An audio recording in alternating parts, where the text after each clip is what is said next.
How hard is it for everyone everywhere to come together and pray? Stop, take a minute, pray, rejoice. Don't forget, lifeisonedayataTime.com comes on every week with Minister Chestnut live and in living color. So be there every week, because Jesus is our rock.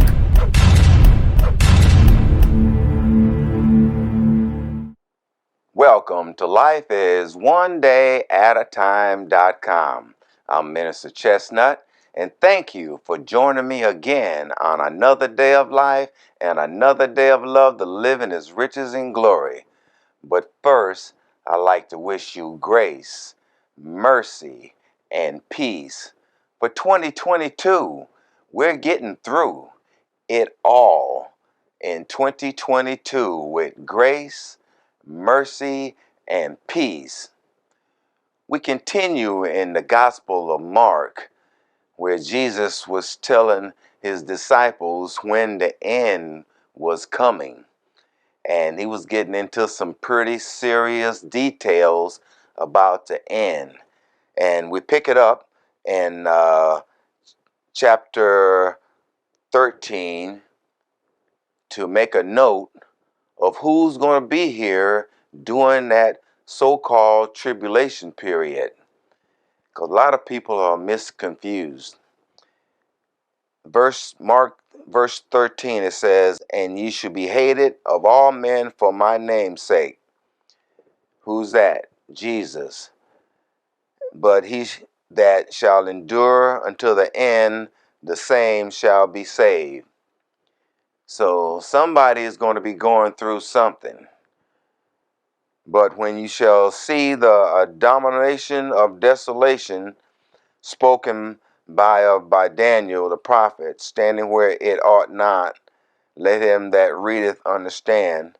Then let them that be in Judea flee to the mountains. And let him that is on the housetop not go down into the house, neither enter therein to take anything out of his house. And let him that is in the field not turn back again, for sake to take up his garment." Now, let's put a pin in it right there. If you're working, doing the work of Jesus Christ, whether you're in the field or on the rooftop, keep on working. Don't stop. Verse 17, "But woe to them that are with child, and to them that give suck in those days." Now, let's put a pin right there. Now, having children is a blessing, but he's talking about being fooled by the Antichrist, helping the Antichrist in his program. You're just well say you're getting in bed with the devil. Verse 18, "And pray that your flight be not in the winter, for in those days shall be affliction, as was not from the beginning of the creation which God created until this time, and neither shall be." Now you think about all the plagues, the pandemics that are going on now. This is nothing compared to the end, what's going to be happening. Verse 20, "And except that the Lord has shortened those days, no flesh should be saved. But for the elect's sake, whom he has chosen, he has shortened the days." Now, we're talking about the tribulation, those days when the Antichrist was here. I mean, the Antichrist is going to be fooling a lot of people thinking that he is Christ. A lot of people don't know that the Antichrist comes first at the sixth trump. Jesus comes at the seventh trump. Verse 21, "And then, if any man shall say to you, Lo, here's Christ, or Lo, here he is there, Believe him not. For false Christs and false prophets shall rise and shall show signs and wonders to seduce, if it were possible, even the elect. I mean, the Antichrist is going to give his buddies supernatural powers. He's going to perform supernatural powers. It's going to fool a lot of people. Verse 23, but take heed, behold, I have foretold you all things. Verse 24, but in those days after that tribulation, the sun shall be darkened, and the moon shall not give her light, and the stars of heaven shall fall, and the powers that are in the heavens shall be shaken. And then they shall see the Son of Man coming in the clouds with great power and glory. And then shall he send his angels, and shall gather together his elect from the four winds, and from the uttermost parts of the earth to the uttermost parts of heaven. Did he just say, did you hear that? After all these things happen, then when Jesus comes, he's going to gather his people. Verse 28, now learn a parable of the fig tree. This is going to help you, put you in the ballpark. Learn the parable of the fig tree. When her branch is yet tender and putteth forth leaves, you should know that summer is near. And so, in like manner, when you shall see these things come to pass, know that it is nigh, even at the doors. Now, that's when Jesus comes back. You're going to know that it's at the end of the fig tree generation. But in the meantime, remember, the Antichrist comes first. Verse 30, verily I say unto you, that this generation shall not pass till all these things be done. He's talking about that the fig tree generation, which was when Israel became a nation again in 1948. So do the math. Now, we don't know which generation he's talking about. A 70-year generation, an 80-year generation, or a 120-year generation. Verse 31. Heaven and earth shall pass away, but my words shall not pass away. But of that day and that hour knoweth no man, no, not the angels which are in heaven, neither the Son, but the Father. Take heed, watch, and pray, for you know not when the time is. We know the time is getting close. Things are getting worse. But what did he say? Pray and watch. Verse 34.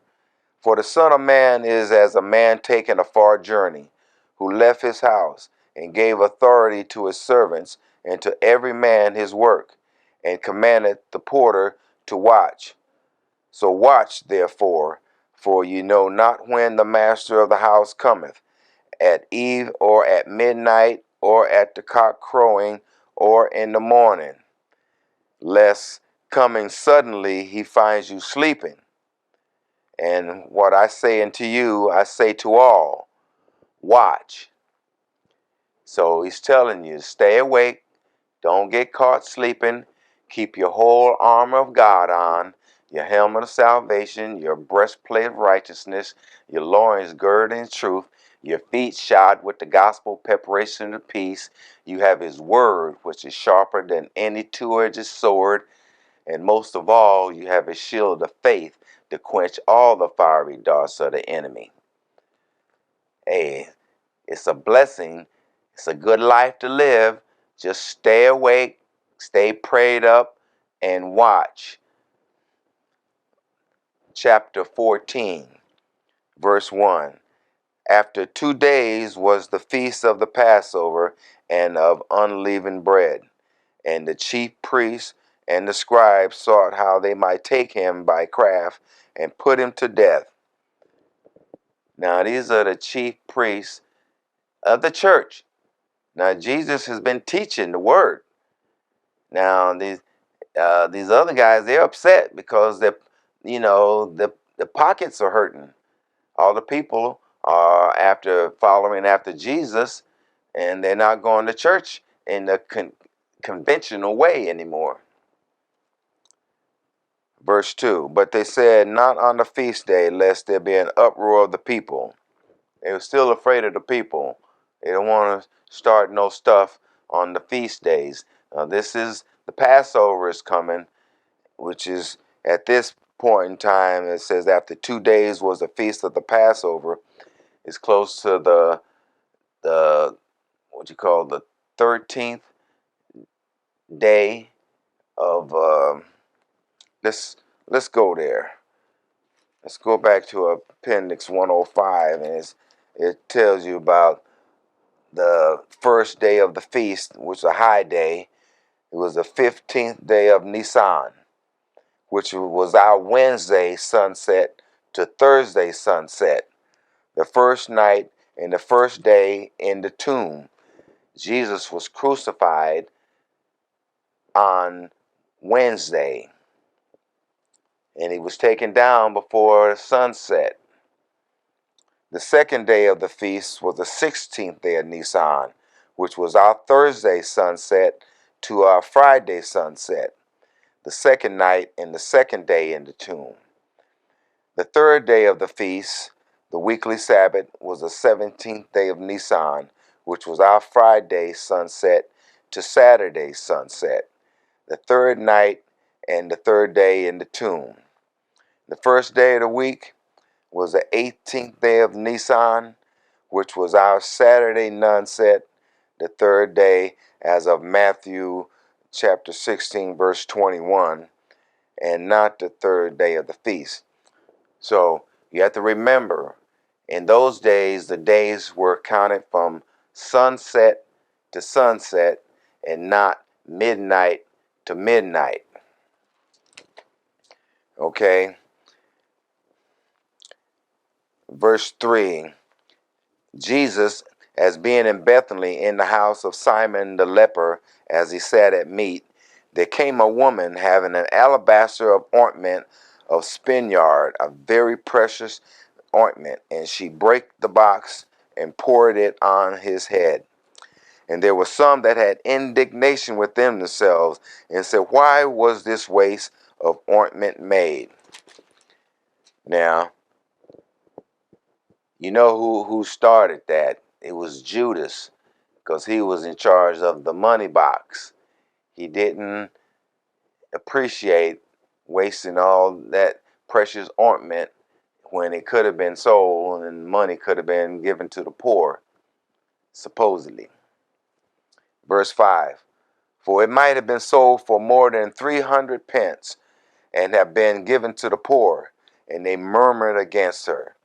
And Jesus said, let her alone. Why trouble ye her?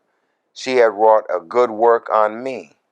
For you have the poor with you always, and whensoever ye will, you may do them good. But me you have not always. In other words, I'm not going to be with you always. But he said, the poor is going to be here always. You're going to have some people who produce 30-fold, some 60-fold, and some people 100-fold. It's up to you and what you believe. Okay? Verse 8, for she had done what she could. She is come aforehand to anoint my body to burying.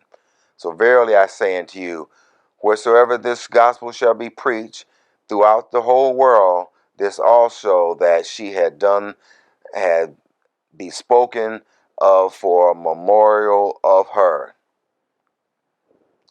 And we're going to put a pin in it right there and come back next week as we continue. This is just before the Passover. This is just before Jesus is betrayed.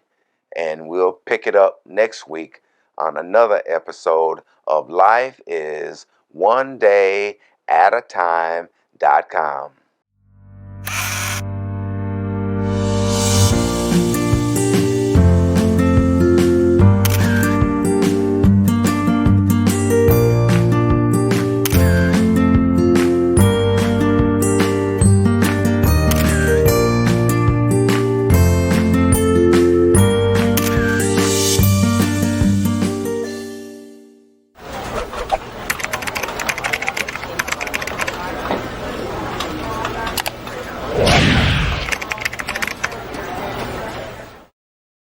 How hard is it for everyone everywhere to come together and pray?